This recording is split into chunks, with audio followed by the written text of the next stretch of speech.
And when it goes beyond a certain point, that you get totally possessed by your own thought.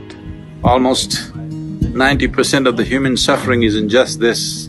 It's my wish and my blessing that you must get out of the prison of your own mind and know the beauty of creation.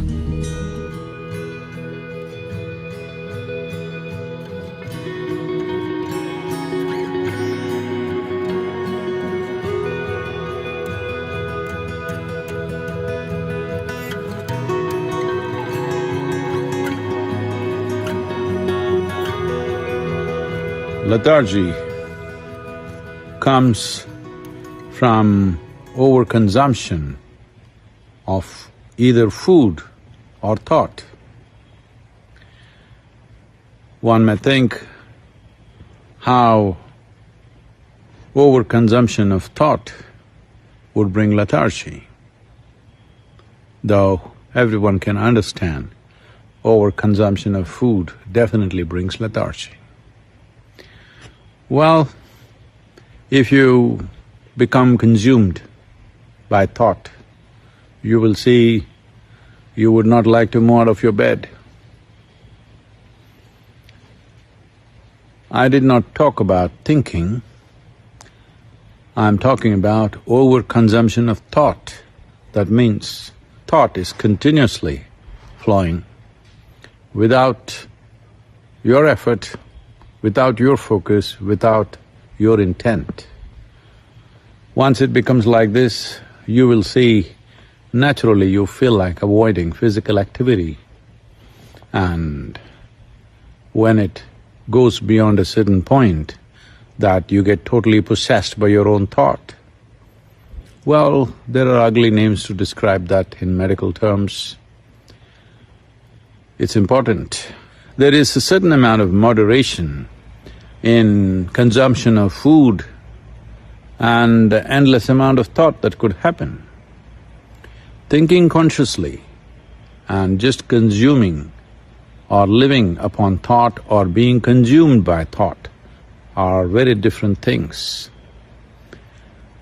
That is an unfortunate reality that for a whole lot of people, this distinction is not apparent.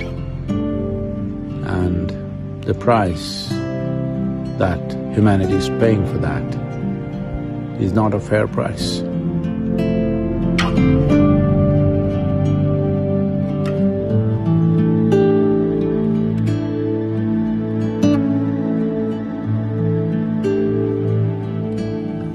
The conclusions that you make in your mind will seriously impede your ability to experience life. The stronger your conclusions are, the more you get identified with it, the more the psychological reality that you have seems like existential. Almost 90% of the human suffering is in just this. You misunderstand your psychological drama to be real. It's your drama. You can play it whichever way you want. If you're a good director of drama, you would make it the way you want it, otherwise it's happening haphazardly.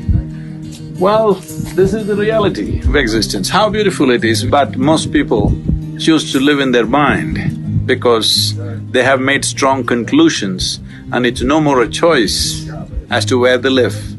It's time you live on this planet, experience the beauty of creation and also the presence of the Creator in this creation. Just pay enough attention to every aspect of creation and you will see the presence of the source of creation in it. This is what you need to experience.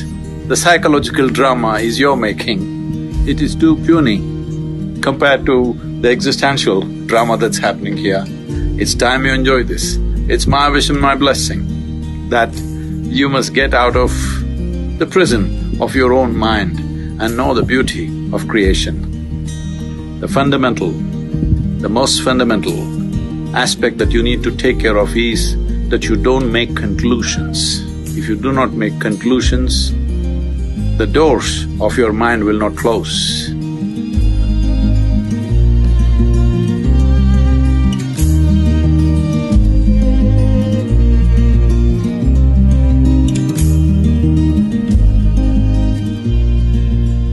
If you apply only your intellect, ignoring other aspects of your intelligence, you will get confused about every little thing in life.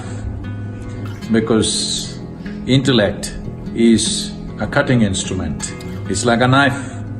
If you want to dissect, it's a good instrument.